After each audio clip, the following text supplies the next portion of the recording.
To adjust brightness in Samsung Galaxy S20, open settings, swipe up or down home screen to access the app screen, and then tap settings,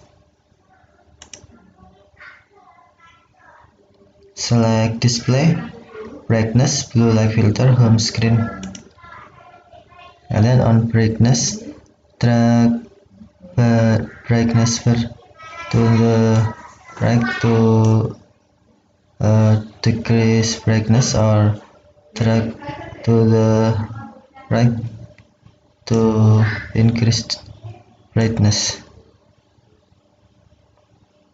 Or you can also adjust brightness from quick settings.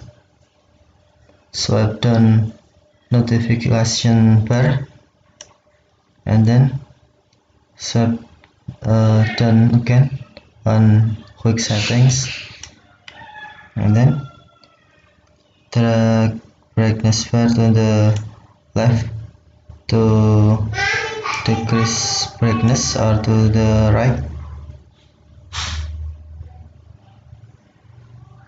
to increase brightness.